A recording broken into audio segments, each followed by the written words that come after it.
Ever wonder why people say bless you when you sneeze? Like, what's actually being blessed?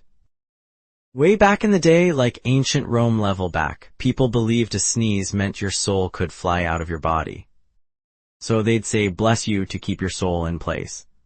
Like a spiritual seatbelt.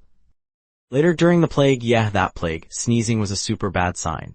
So the Pope was like, everyone say bless you, just in case. Kinda like a mini prayer. Fast forward to now.